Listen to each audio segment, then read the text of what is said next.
अस्सलामुअलैकुम viewers. Drama serial तेरे जाने के बाद के इस आने वाले एपिसोड में दोस्तों आप देखेंगे कि आशिर अपनी माँ से नाराज़ होकर सीधा सजल के घर आ जाता है। सजल की माँ जब सजल से पूछती है कि साले बहन से नाराज़ होकर तो नहीं आया, लेकिन इससे पहले कि सजल को जवाब देती तो वहाँ पे आशिर आ जाता है। आशिर को देखकर उसकी माँ वहाँ से चली जाती है। तो दोस्तों आप देखेंगे सज्जल जो आशिर को समझाने की कोशिश करती है कि माँ के साथ नाराज़ ना हो, लेकिन आशिर कहता है कि मैं उनके लिए उनके सुख चैन के लिए बाहर कमाई कर रहा था, उनको पैसे भेज रहा था, लेकिन वही मुझे धोखा दे रहे थे। उन्हें इतना मुझे धोखा दिया, मैंने जब मना की थी, लेकिन उस टाइम सज्जल कहती है हम इंसान है, फरिश्ते नहीं हैं और गलतियाँ इंसान से ही होती हैं। लेकिन उस टाइम जो है आशिर कोई बात सुनने के लिए तैयार नहीं था। कहता मैं तुम्हारे वीज़ा का बंदोबस्त करा दूंगा, जैसे तुम्हारा वीज़ा प्रोसेस होगा तुम मेरे पास चली आना, लेकिन तुम मेरे घर वालों से कोई रब्ता नहीं रखना। ये सुनकर सज्जल बहुत हैरान भी होती है, परेशान भी हो जाती है। दोस्तों अब देखेंगे आशिर की माँ आशिर के जाने के बाद बहुत परेशान होती है।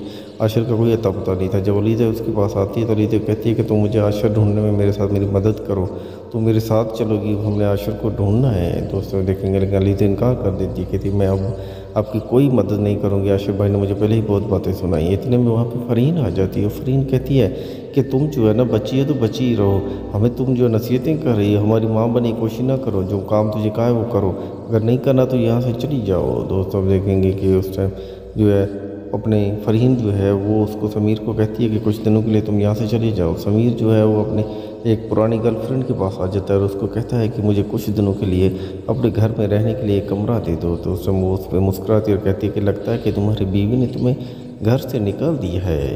दोस्तों अब देखेंगे आशिर की माँ बहुत रो रही है क्योंकि आशिर से अभी भी उसका कोई रब्ता नहीं था। तो दोस्तों ये सारा कुछ जानने के लिए देखना ना भूलिएगा ड्रामा सीरियल तेरे जाने के बाद सिर्फ या वाई टी पर। शुक्रिया मेरे दोस्तों, अल्लाह हाफिज़।